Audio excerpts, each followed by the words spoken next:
advantage. Great. Well, thank you. And thank you for joining us. Pleasure to meet you all virtually. I'd like to speak to you tonight about Spect. We're envisioning the future through the portal of the eye. And with that, let's start by talking about the problem in eye care today, particularly as it relates to eye screenings. There really hasn't been any progress in the last 100 years.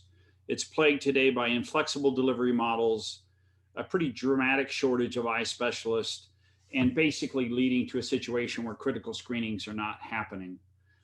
It's also in the crossroads as we're moving towards value based care. This is getting to be a real issue. Primary care physicians today are basically in a position where they're being penalized for not doing screenings they could be doing in primary care to the now referred to expensive specialist. On top of that, you have the likes of chief medical and quality officers desperately looking for a solution to try to solve this complex and expensive problem. So, with that as a backdrop, Spec is attacking this market, particularly with a focus on diabetic retinopathy. I'm going to talk more about the larger opportunity as we go forward. But starting in this space, there's about 120 million pre and post diabetics in the US today, about half of which don't have access or are not getting an eye screening. And the problem with this disease, if you don't catch it early, it has very negative consequences, leading to blindness in many cases and actually other complications of diabetes. And to address this, Spect has created what we call the stethoscope for the eye.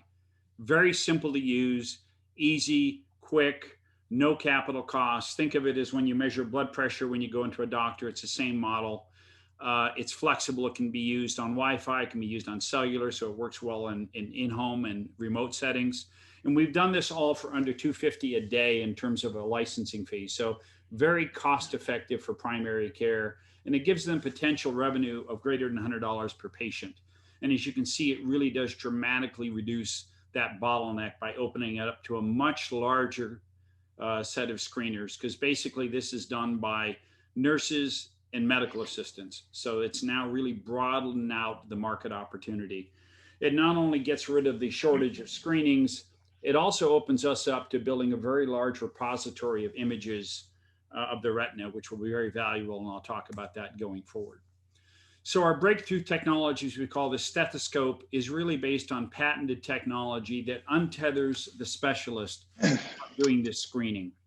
So you see our imaging device, very simple, easy, takes about 3 minutes to do a screening of both eyes, takes about 15 minutes to learn how to use it. Once again, targeted towards untrained medical assistants and nurses. We have a telemedicine platform. We have a human in the loop system where they can actually speak to someone live if they need to. That same person will actually capture the image, send it to our US licensed ophthalmologist and optometrist. Within less than a minute, they can grade the image because it's AI assisted. They will then send that one-page report back to primary care where they can refer the patient if they have diabetic retinopathy, and they can bill for the service as well. So it's a very simple system to use. I've got a quick video here that I'm going to show you on the process side. It starts by onboarding the patient. Which initially we were doing by about 1 minute, filling in on the actual device. Today we're doing it more remotely because of COVID, so it's a pre-registration. Eventually we'll do it through EHR integration directly, so it'll auto-populate. The screening's done, once again, about 3 minutes. It's really just aligning the light to the eye. It's done by untrained medical assistants. Very simple to do, and the grading is done by optometrists and ophthalmologists. One page that basically determines whether you have diabetic retinopathy or not. That report is just sent back to primary care. So it's a very simple turnkey solution designed to work within the workflow and as seamlessly as possible. If you look at our progress to date, we're quite happy. We've taken an 8-week referral cycle down to about a 3-minute exam. We've currently captured over 1 million images on the platform to date, and we're taking about 1 minute of a specialist time versus what has been about a 30-minute in-person visit. The net of this is a retinal image grader can screen about 30 times more patients a day. So it really dramatically helps with the bottleneck problem. If you look at our market validation, we've been delighted by the feedback we've gotten. Things like great experience, intuitive, real-time support, flattening the learning curve, all the things we hope to get out of this platform. Once again, about 15 minutes to learn how to use it. It's more muscle memory than anything else. Delighted also by our traction. We have Heal is our lead customer today. Heal had 100 million invested in them from Humana last year. Heal just told us today they're now expanding to 6 sites, 6 states that will be using our platform. So we're delighted by that news. And coming up in February, we'll be working with Previa, who has 2.5 million patients in their population and 3,000 sites. In terms of our trajectory, I mentioned we have 1 million images today. We expect that to balloon up to a couple 100 million images over the next 5 years as we grow. We're forecasting under 2 million, 1.7 million in 2021 revenue. That should grow to about 150 by year 5. And the key inflection points here are we will implement automated screenings using AI to speed up the process and improve the profitability. It's actually a very profitable business model. And the next inflection point will be when we build a large enough data repository out in year 4 to really kick off the data licensing, the data analytics part of the business. And with that, we've trademarked check engine light of the body. There's quite a bit of data in the industry today to indicate that AI interpreted screenings are very predictive of things such as heart attacks, strokes, autoimmune, Parkinson's, very, very valuable in terms of the data that's captured from the retina. Even some data indicate COVID screening is possible. We've got quite a bit of early interest from the likes of pharma, payers, and even life insurance companies on the value of this data. They have looked at this somewhat as a 23 type model in terms of the value of the data we're gathering. My last slide, I just want to focus due to time, is our key staff. And the key point here is 3 of our key staff are actually Stanford trained retinal surgeons. So if we do have any medical questions that come up, we'd be happy to connect you up with those individuals. And with that, I'd like to thank you for your time, and we'll open it up to questions. Great. Michael, thank you so much for being here to present to us today. This is really exciting. I'm going to start with a very, I would say, biased towards my field kind of question. Can you use this on kids? I'm a pediatrician. It can be used on kids. If you look at where the predominance of diabetes is today, it's a little more focused on elderly, and the demographic is more towards, patients who are more prone to diabetes. It can absolutely be used on kids. Our key market focus is more on the older side and for sort of the Medicaid, Medicare Advantage population. Yeah. All of our type 1 diabetics, though, also need their yearly retinal exam. So absolutely can be used on children. Yeah. Awesome. Very cool. Well, I have a couple of other questions too. Tell us a little bit. Your numbers on revenue were super impressive. So tell us a little bit more about your business model and how is it going to impact those primary care physicians and ophthalmologists? So on kind of both sides of this. Sure. So the business model, it's a very simple SaaS licensing. Unlike some other people who are getting this field, we don't charge for the hardware. So we charge them, as I said, it's roughly about $250 a day for volume license. So it's very cost effective. We've got data to indicate about $102 in revenue generating capability between not only CPT billing, but some of the other HEDIS scores improvements and some of the referrals. Ophthalmologists actually love this because they want to operate higher in their practice and actually are not looking to do screenings. They want to do treatments. So we actually send them hot referrals that they know need to see them. So they're actually quite happy with this model. That's great. I think we had on a slide there's a couple questions around cost and price, cost of the device and price. So cost is free. You get it with the license. There's no cost for it. So it's included in that licensing fee. And the licensing fee is roughly $250 a day. Perfect. I know you had that on one of your slides. Yeah, right. Fantastic. This is actually an interesting question because I asked the same thing. Talk about any regulatory process you might have to go through and what are your current capital needs?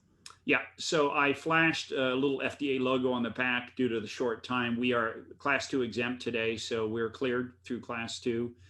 Eventually, as we do more AI, we will revisit that, but we will probably be able to work on a de novo basis on what's already been done with some other people in the AI space. But today we're totally clear to ship. Very good. I'm going to go with one more question for you. around, actually two more, because I think one's brief. What type of CPT code would folks be using for this? And then another question around your IP. Yep. So CPT, there's about 3 different codes. There are 2 that tend to be used more in ophthalmology. There's a couple of new codes that are more digitally AI related. So there's 3 different codes that can be used. The ophthalmology one has both a technical and not technical component. This would be usable by the technical component. Roughly $20 to $30 billing for the primary care physician should be doable in that model. And then your other question about IP. So we have about 7 patents in the company. 3 are already filed. It's both on hardware and software. We are really a software company, but we do have some intellectual property. You notice the device is fully integrated. So it's a set device. The lens is designed to give a wide field of view. So we do have IP on that front. So it's well protected. And talk, just one more question from me. What other indications? So you speak directly about diabetic retinopathy. What other indications do you see this being used for? So we already have a fair amount of interest in things like AMD. We can definitely do AMD, wet AMD. We can do without too much as well in terms of doing other aspects.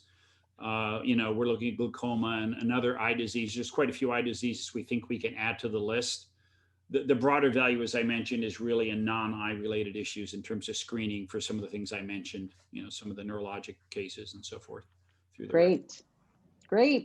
Well, thank you again, Michael, for being here with us today. We really appreciate it. And I love your mission, and I agree. I think this can kind of revolutionize how we do these screening eye exams. So that's very cool. Yeah, thank you. It's been nice to be able to prevent blindness while also creating what would be a very good business opportunity. So we're going to move on to company number 2. Again, we have 3 great companies here tonight, but company number 2, we have Sean McDonald, who is going to pitch tonight. He's the president and CEO of Ocugenix, and has some really exciting science on therapeutics to talk to us about. So this is going to be very cool. Okay, thank you, Katie. Can you hear me? We can. Okay, great. We do not see your slides yet, though. Okay, great. I'm going to, let me share that and, okay, can everybody see these slides now? We can. Perfect. Okay, perfect. Well, good evening. My name's Sean McDonald, and I'd like to introduce you to Ocugenix. As Katie said, we're a therapeutic company developing therapies for diseases of the eye. And our first indications are wet AMD and diabetic retinopathy, which are by far the largest indications in ophthalmology. Now, these diseases, as I'm sure you all know, are currently treated with 2 drugs, Lucentis and Eylea, and they generated in excess of $13 billion in sales last year worldwide. So clearly the biggest segment in ophthalmology. Now, both AMD and diabetic retinopathy are driven by an aberrant wound response in the retina, which causes the growth of pathological blood vessels, fibrosis, and edema in the back of the eye. Current therapies, both of which are anti-VEGF agents, primarily address edema, but fail to address either the pathological vasculature or the fibrosis, which causes the long-term loss of sight. Now, Ocugenix plans to leverage the anti-angiogenic and anti-fibrotic processes that happen during the resolution of wound healing to address the underlying drivers of wet AMD and diabetic retinopathy. Now, we plan to develop this compound as a combination therapy, which can be used in conjunction with the established anti-VEGF agents, as our mechanism of action is very synergistic with the anti-edema activity of the anti-VEGFs.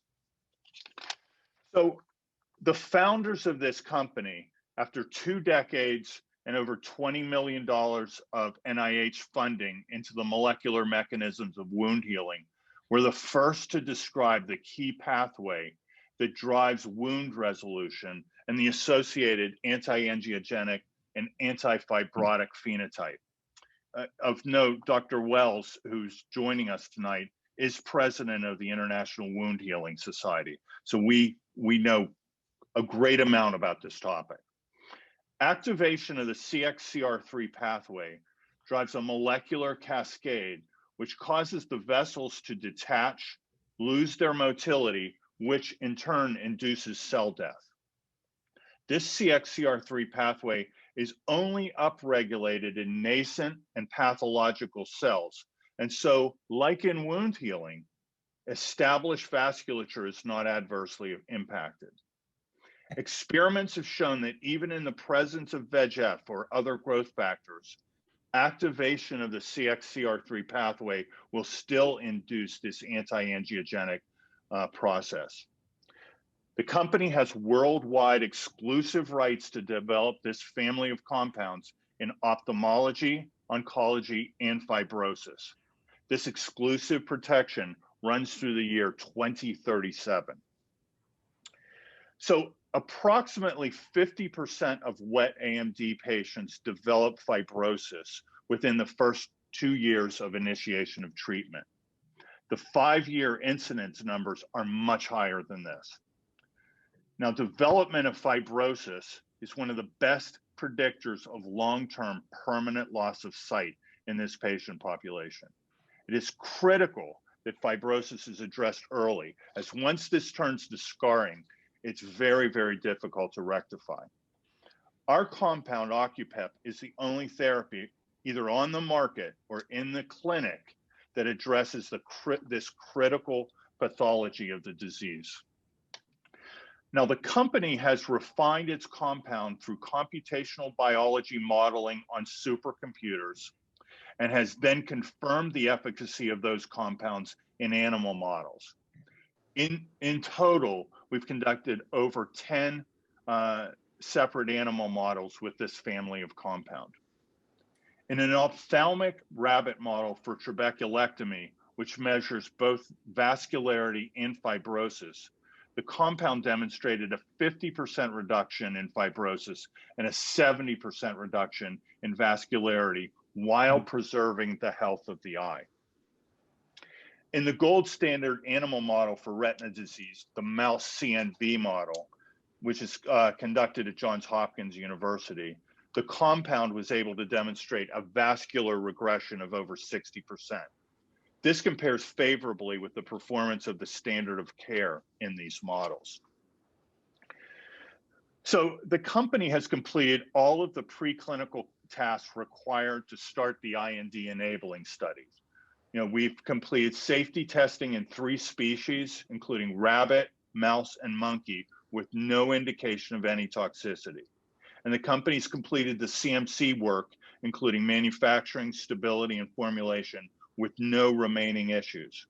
Our manufacturing partner for this compound currently manufactures over 55% of the peptide drugs in the world. Now, we've conducted a pre-IND meeting with the FDA where they approved a streamlined approval process, which requires only 1 species for toxicity testing. And this was because of all the pre-work we did in advance of that meeting.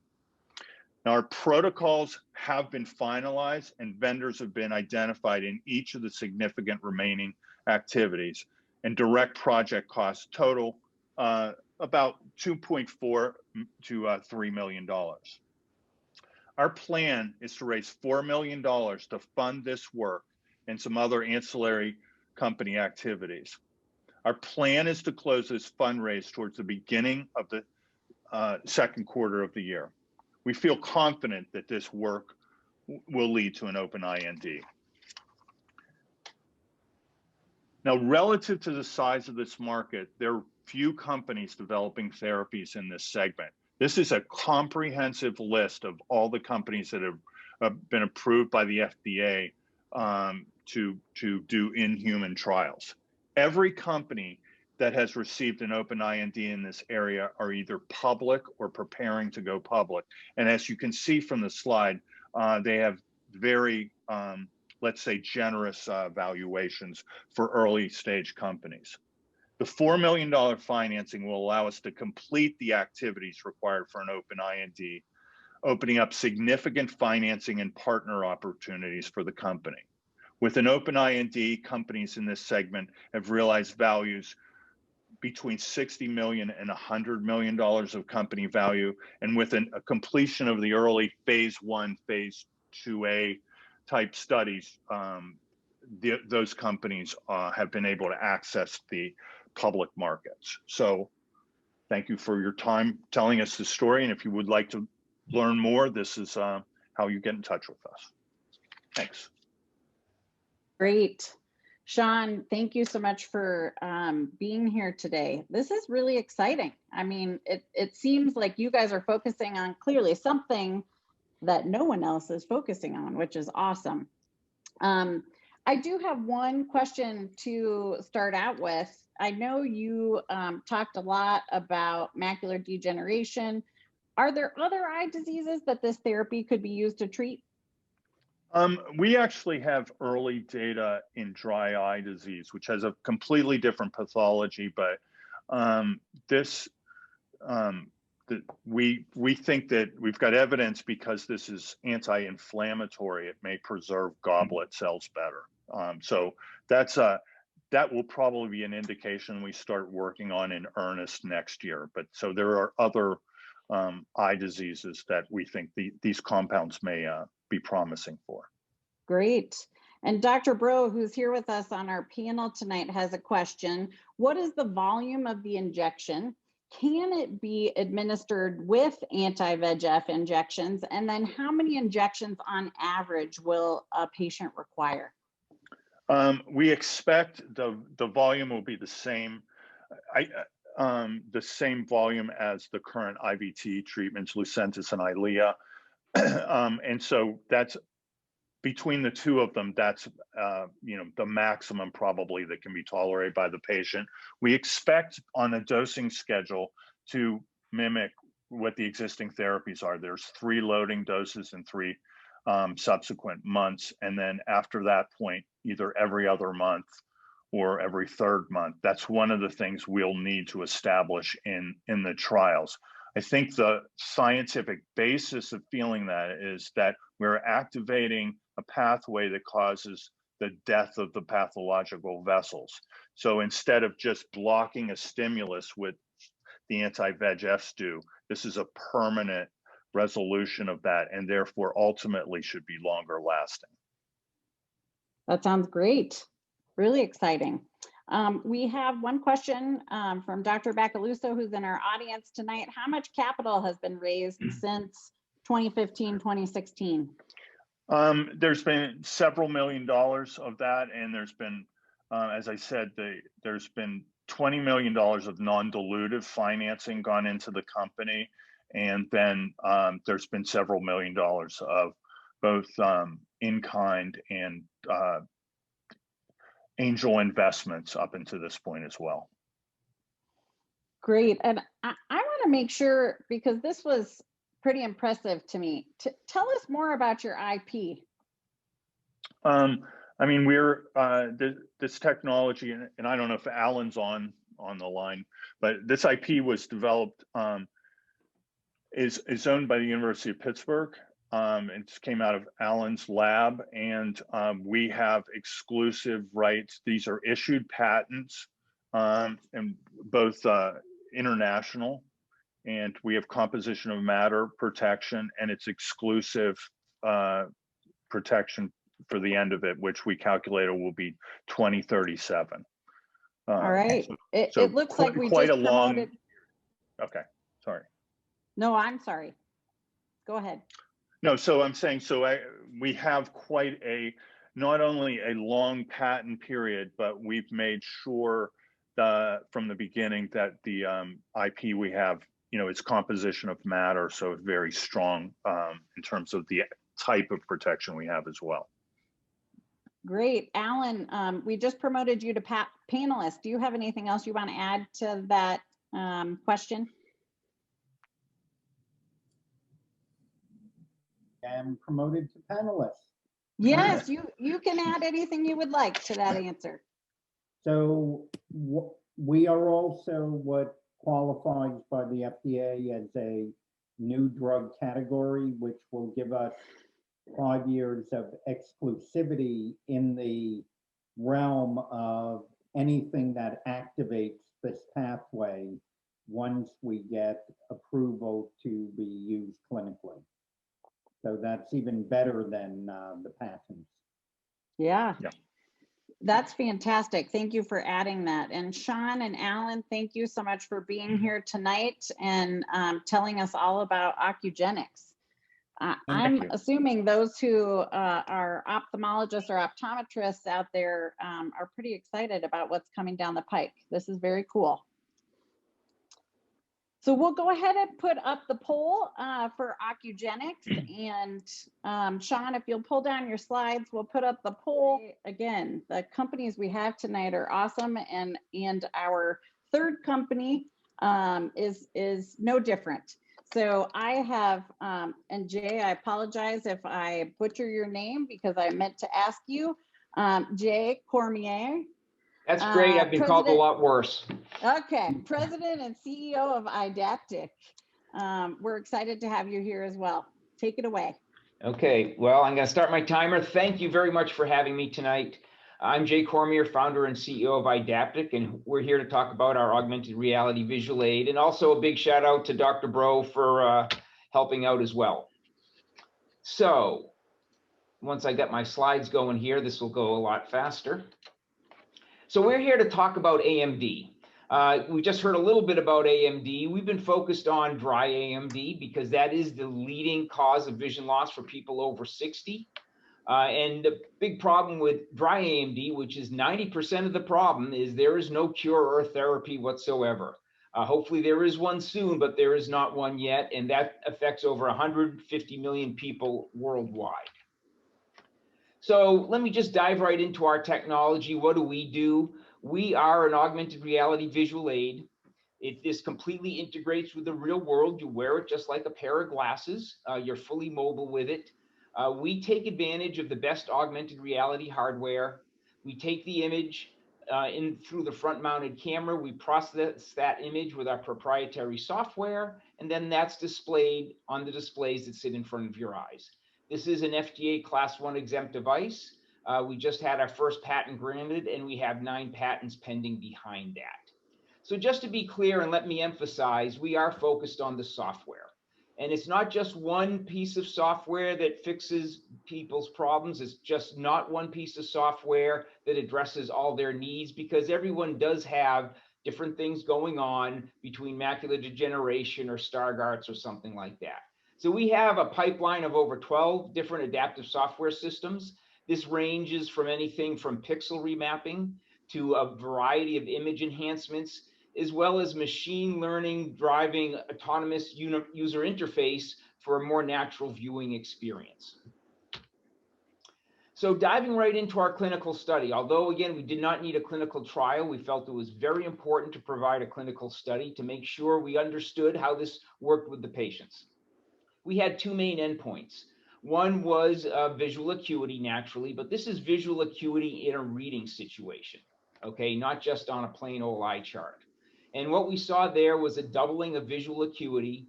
The average VA of the study group was about 20 over 125, and we actually got people on average out of the low vision range with our technology. You can see the graph there. I compared it just for fun to the leading wet AMD drugs, Lucentis and Eylea, and you can see that we are outperforming those. And I think even more importantly, that this can be used as a combination therapy to get even bigger improvements upon the existing drugs for wet AMD. But more importantly were the time tasks of daily living. How does this help someone live a better life? And so we had a variety of time tasks across a variety of distances, like close in like reading a bill, medium distances like spotting canned goods and reading them, and far away distances like spotting a sign and reading them. And there in those time tasks, we saw an increase of 35 to 50% reduction in time with our glasses versus their regular glasses. But this really kind of undersells how impactful this is, because when you look at that, many of those people could not do the task with their regular glasses. When you look at how many people could do these tasks with their glasses versus our glasses, we saw over a 5 times improvement. And that's really the important part of what these do for someone. So after seeing a very tight distribution on our results, we decided it was better to get this on users. And after 500 hours of beta testing in the wild on actual users, we went to market. So the market, I would just really briefly say, is really a two-pronged strategy. We partnered up with the leader in low vision aids worldwide, which is Vispero. We announced that partnership on March 8th with almost perfect timing, and then the economy shut down with the pandemic. Nevertheless, we did achieve revenues this year, but more importantly, we've gotten some OD or optometry pilots going, and these are general optometrists that want to bring this into their practice because they have a large portion of AMD patients that they want to help. So this is probably best done with a build. So so far we've have two products. The first one out on the market is the i2. We felt it's very important to get the best field of vision and in order to basically cover the eye, so that really takes care of the problem. So just not any augmented reality glasses will do. Our initial raise was predicated on not only friends and families, but a large amount of retina specialists from the America Retina Forum. The beginning of last year, we raised our second round. We began to overscribe, pardon me. We had some of the leading angel groups in the country lead that round. And again, once pandemic hit, the oversubscription slowed down. We did announce that partnership, and then we put our head down and developed our next product, which is the i3. That's in beta testing on users now.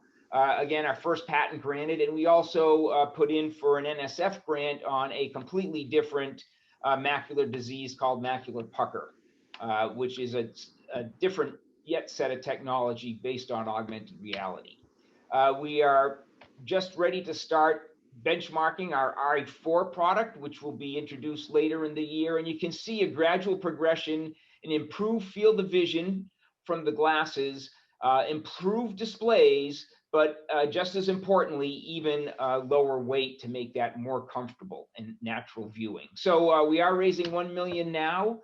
We believe we have a variety of exits open to us in the future. Certainly eye care is a very acquisitive area.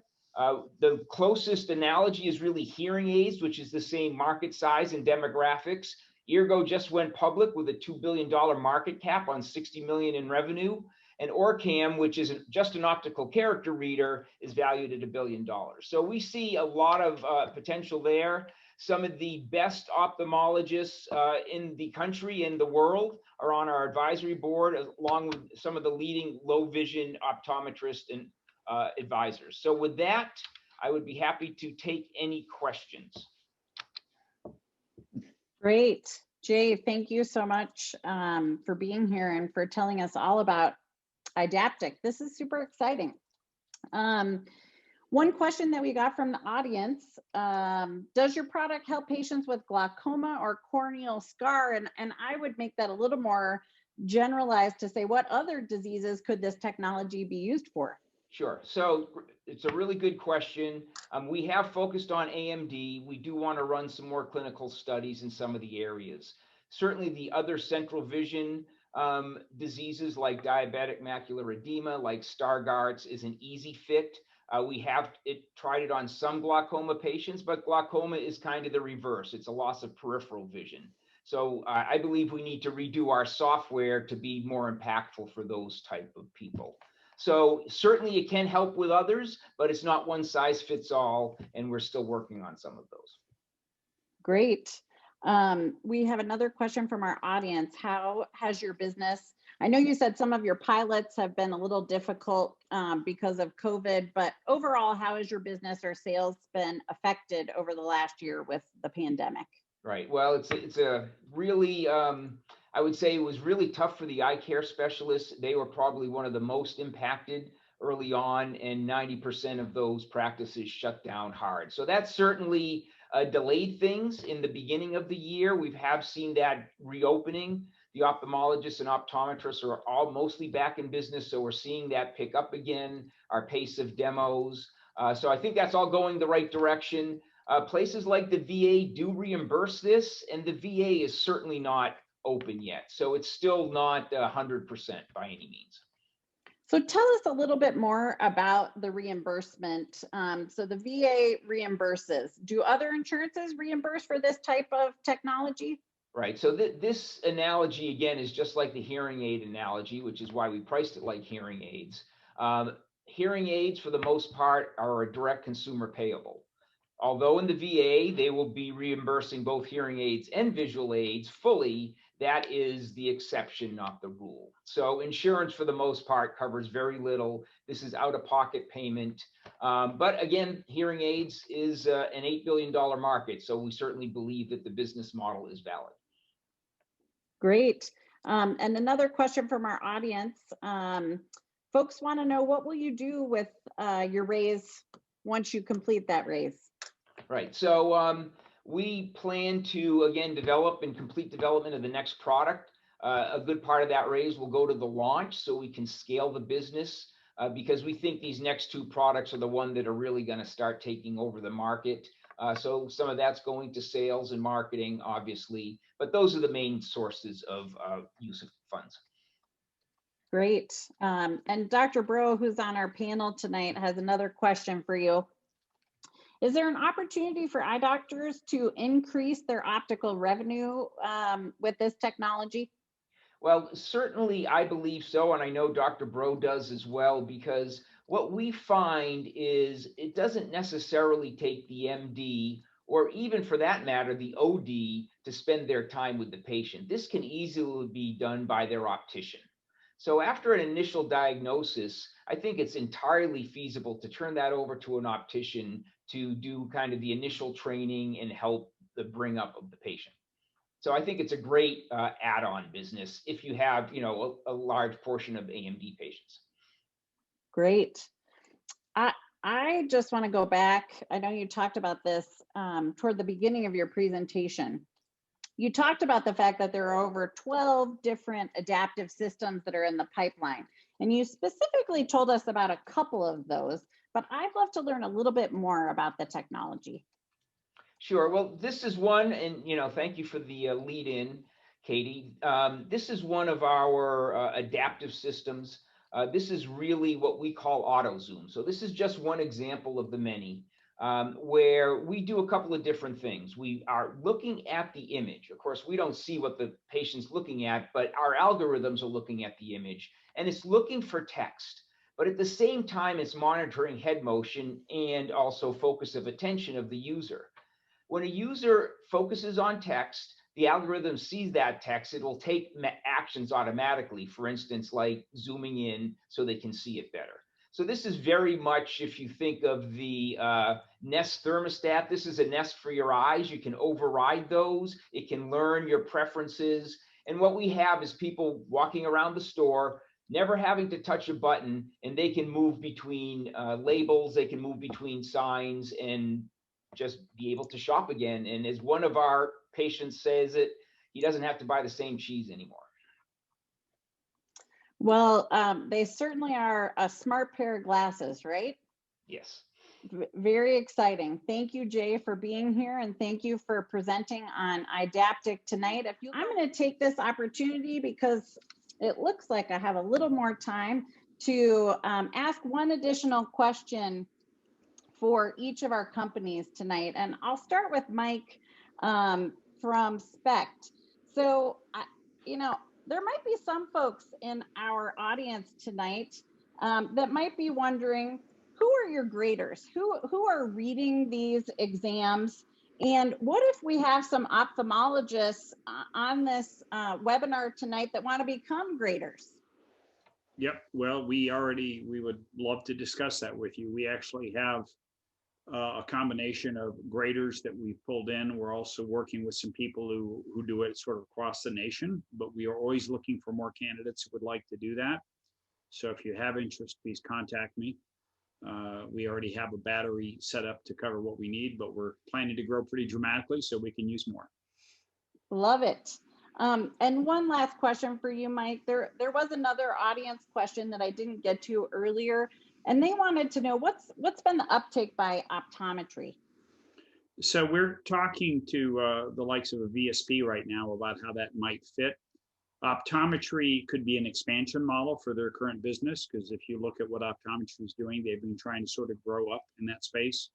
So we are having early discussion with them. This could be those who haven't already bought equipment, for example, in their optometry clinic can use this as a very low cost way of doing that screening. So there's definitely a market there for optometry.